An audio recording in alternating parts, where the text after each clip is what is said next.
Hey guys, so today we have a lot going on. So let's just jump right on in. My taste buds was all over the place, so I want some cauliflower rice, which I'm shredding that cauliflower up to make sure that it's the texture of rice or the consistency. I don't know which one you want to call it, but you see how I had to shred it up into small pieces. I'm shredding that up and put that in the bowl and make sure I got enough and put that to the side. I'm going to go ahead and wipe my mess up. Cleanliness is next to godliness. So make sure we get that on out the way. And next, what we're going to move to is my zucchini and squash blend. Now, what I'm going to do with this dish is stir fry this separate from the cauliflower, and we're also going to stir fry some cabbage, which you'll see in a little bit. But I'm getting my squash and my zucchini. I got to go ahead and wash that off, but I'm going to first cut off the edges because you don't cut those pieces. Well, you don't include those pieces in the stir fry. You always just cut those off. I hope y'all knew that. But just in case you didn't, cut both of those ends off. I'm going to cut the seam and wash those off right quick. Be just a minute. And we're back. So I'm slicing those up. And you have to excuse me, I'm left-handed, so you can't see it. So I'm going to change the camera around in just a few seconds so that you can see better. But I'm just slicing those up very thin because I don't like them thick. So I slice them thin so that they're not only cook faster, but they'll cook evenly all the way through. And it doesn't take so long. And then I also cut them in half because I don't like them being too big. I like them being just enough where I can put it on my fork and put it in my mouth, and it's not too much going on. So I slice them and then I cut them in half when I slice them. So we're going to cut up that squash and now the zucchini. And what we're going to do is slice that up just as thin as we did the squash. And you see how I got to turn the camera because y'all can't see what I'm doing. So we're going to flip the camera just a little bit. Just a little bit. In a few seconds. But we're just going to slice it up some more. And make sure we got those slices thin as well. Make sure we get that done. See, now you see it. That's what I was talking about. So we're just going to slice those up. And that's going to be for the sauteing. They are so good sauteed. I like mine mixed, zucchini and squash mixed. I don't normally just eat plain zucchini or plain squash. I always mix them together because the taste, the blends together mixed with the seasoning, it is so awesome. Y'all have got to try it. My mama always makes this dish, and I just brought it right on to my house too, and my kids love it as well. My boyfriend, not so much. He likes squash casserole, and that's not what we're making today. So we're doing the squash and zucchini mix. So we're just going to continue to slice those thin. Let me go ahead and try to do it the quick way and cut it the long way and then slice it thin. So that way I don't have to do 2 times. And we're just going to go ahead and chop those in half like we did the squash as well, so the pieces don't be so big because it gets bigger towards the end. So I'm going to cut all that up, put that in a bowl, and set that to the side. Because once we get to cooking, I don't want to have to be stopping and cutting up stuff. So I try to chop up everything all at one time before I just really get into cooking. Because once we get to cooking, baby, we cooking. So we got we chopped up the, we riced the cauliflower. We chopped up we chopped up the zucchini and squash. So next we have the cabbage. So we're going to get the cabbage in place, move the squash and zucchini out of the way. And here we go with the cabbage. Go ahead and cut that how it needs to be cut. I already washed it off. I washed all my veggies. I don't see the need to put that on camera just to prove to y'all that I washed them. I washed them. So now we're just going to cut them up. I like my cabbage cut just as thin. I don't like big wads of cabbage to be stir fried. I like mine cut thin, almost like a Chinese stir fry. That's kind of what we're doing, but it's not the same. So, but we still want them thin. Not too thin, but definitely not too thick. So that's what we're doing here, cutting up the cabbage and making sure that all the pieces, they might not be even. All cabbage ain't cut even, but they cut. They slice thin. That's what we got, and that's what we're working with. So we're just going to continue to cut those up. And I tend to do a lot of these because my kids, they love eating the stir-fried cabbage. If any be left over for the next day, it's rarely a lot. So I make sure to cook enough so they can get enough. And if there is some for tomorrow, they'll be able to eat it tomorrow, because trust me, they will still eat it tomorrow. This dish is loved around our house. So I don't ever have a problem with them getting their veggies in, because they love stir-fried cabbage. So we're just going to continue to cut that up, and boom, all the cabbage is cut. So now we have the cabbage sliced up. Y'all see that good green cabbage? Yes, sir. All that healthiness that we finna get put in our bodies. Get into it, baby. Get into it. So now we're going to put the cabbage to the side and make sure we put everything up. And now we're finna get everything ready for stir frying. So what am I cutting up now? Let's see. We're going to move that out the way. And now we're going to get the grease put in the frying pan. If your skillet don't have marks in it, you probably ain't doing something right. But this is a non-stick skillet, and I probably used something that I wasn't supposed to use to stir up something, or the kids did. So that might be why it looks like that as well. So excuse my skillet. It is what it is. At least you know we cooking. So now I'm just cutting up some onions, because I always forget to cut up my onions in advance. So I always end up cutting my onions up as I'm cooking. So that's one thing that I do know that I need to work on, getting my onions prepped or just buying them pre-cut. But I had these onions already on hand, and I'm not finna just waste them, because onions do mess up.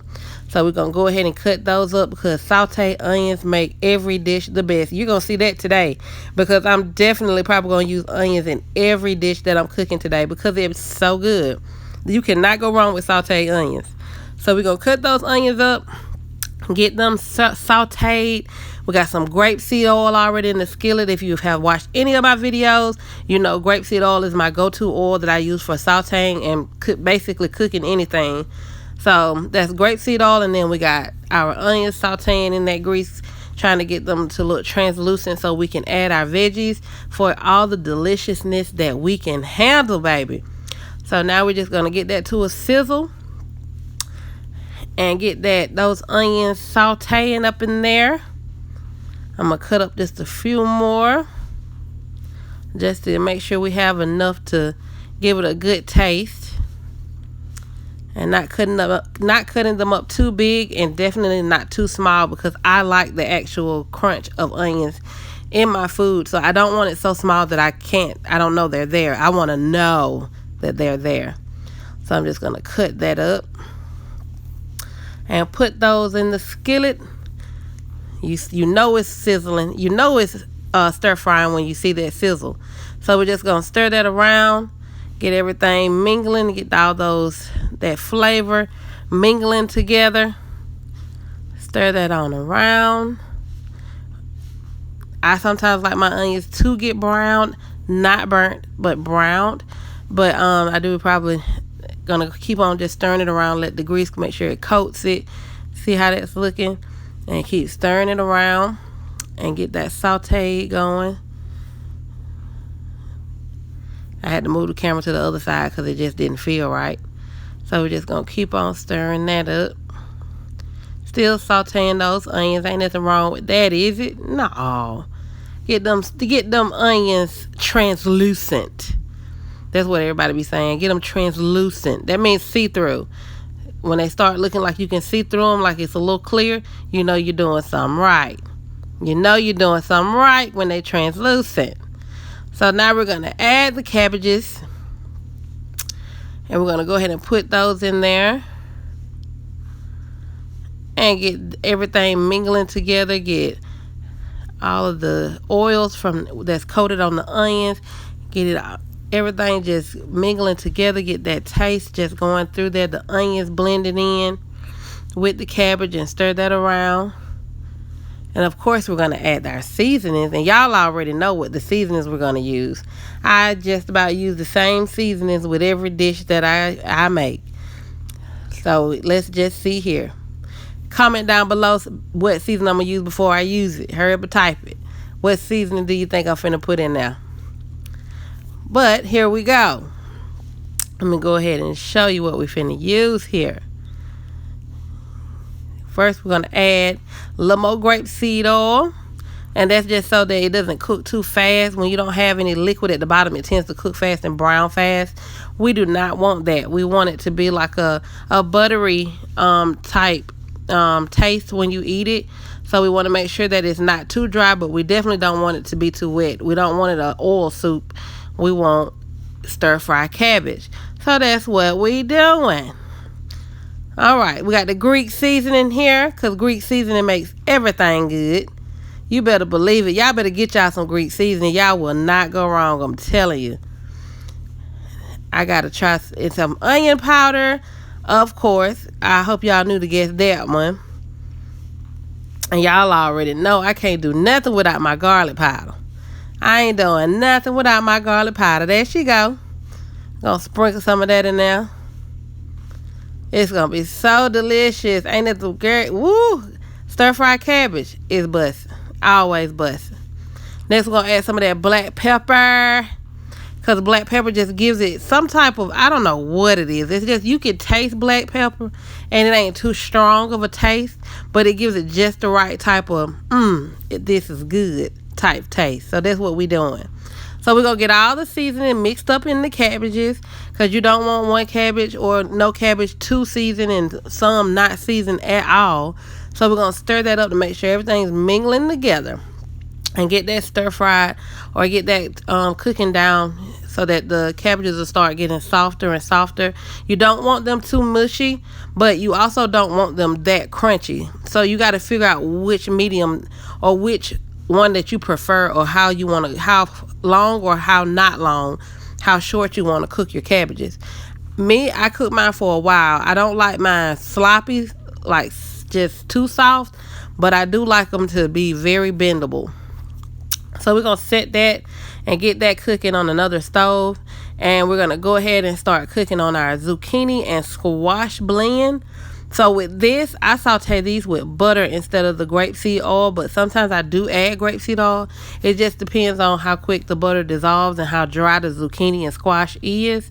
But we're going to go ahead and start this with avocado butter at the bottom of the skillet first. And we're going to get that melted. And of course, more onions. You guessed it, stir fry those onions up in there, because you cannot go wrong with stir fried onions in whatever vegetable you're cooking.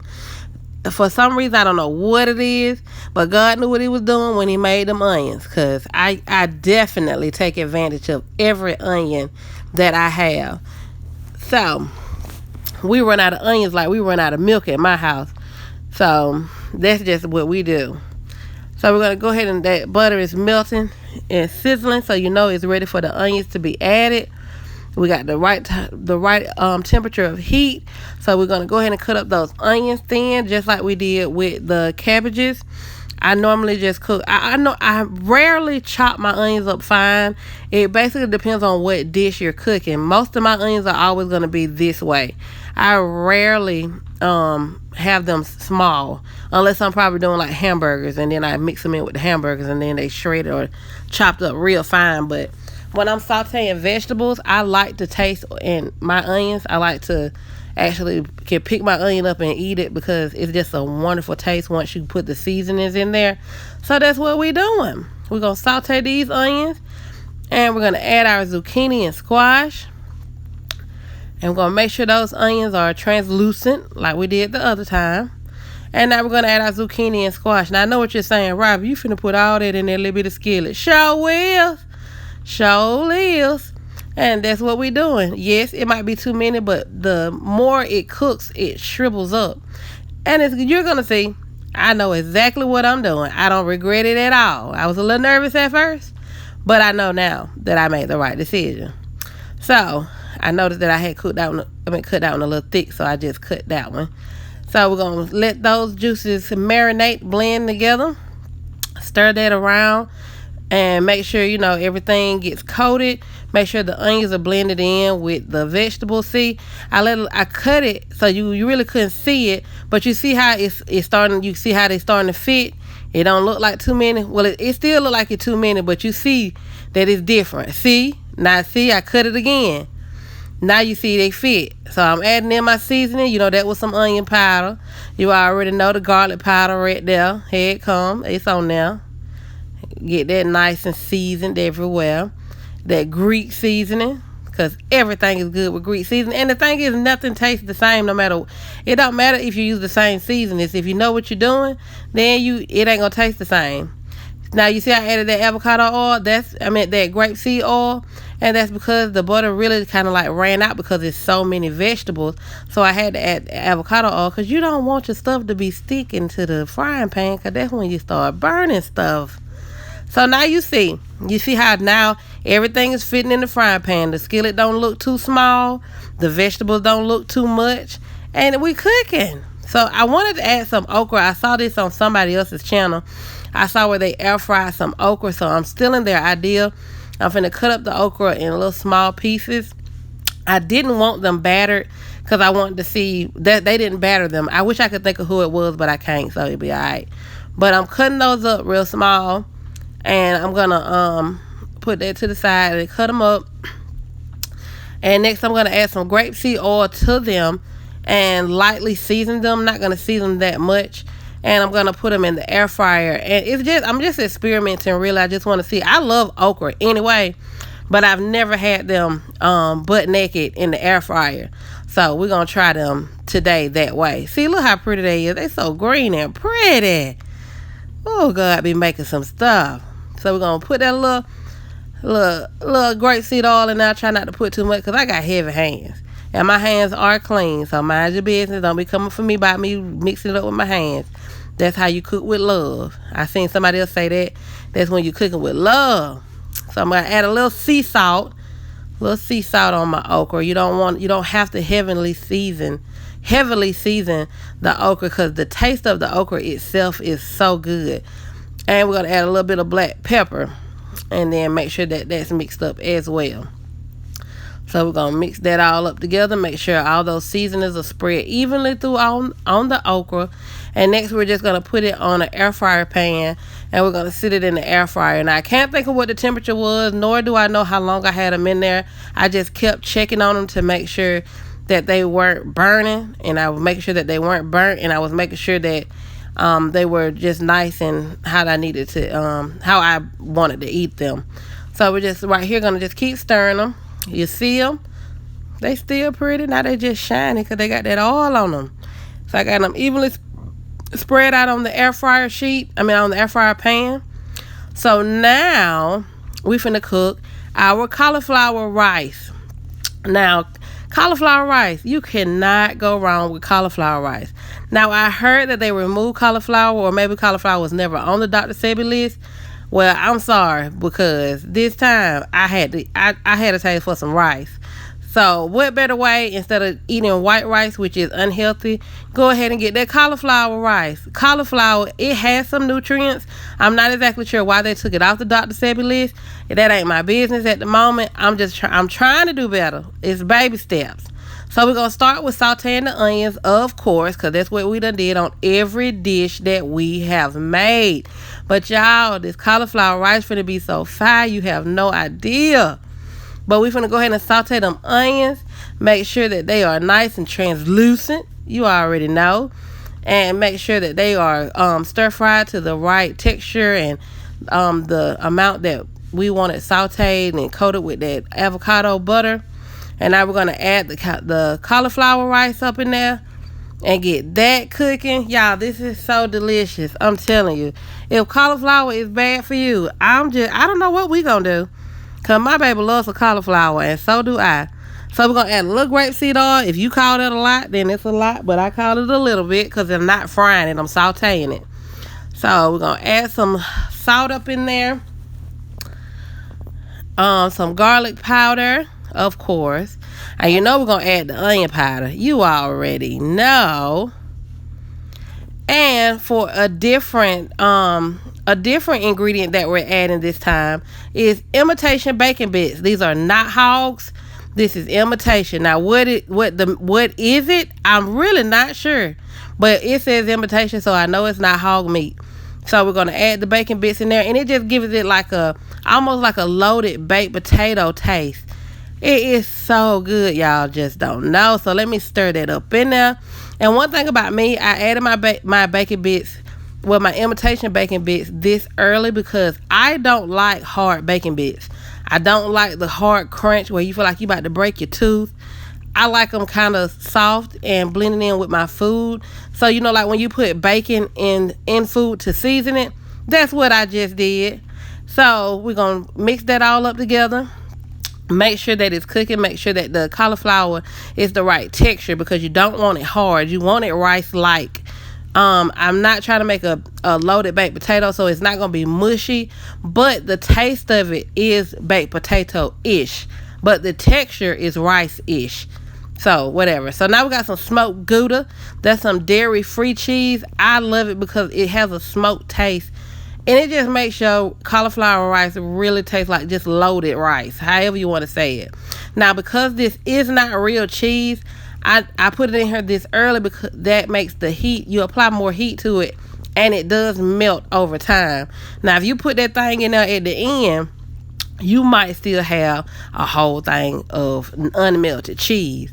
So we add the cheese early so that we can cook it in the rice and it melts. Watch what I'm saying when I say what I said. Now you saw how much cauliflower we use. I'm only using 2 slices of the dairy-free cheese because we don't really need that much. It has such a strong, good smoked flavor that you don't have to even use a lot. It is so good, y'all. I'm telling y'all. I feel like a chef. So we're going to stir that up. Make sure that cheese get melted up in there. And stir. And make sure everything just nice and blended. Y'all should smell it. I'm telling y'all, the smell of it. I'm telling y'all, this smell like something we don't supposed to be eating. This smell like something that's just unhealthy, y'all. But it's good. This ain't nothing but healthy stuff. So that's what we doing, y'all. We doing a process. Look at that. Look at that. That's good stuff, y'all. This is a process within. We trying to eat better. We trying to do better. Are we perfect? No. Do we mess up? Yes. But are we trying to do better? That's all that matters. So that's what we working on, y'all. This cauliflower rice is better than cooking regular rice. So I will take cauliflower rice over regular rice today. So thank y'all for watching. This is the end result. I could have did without the okra, but it was still good. Thank y'all for watching.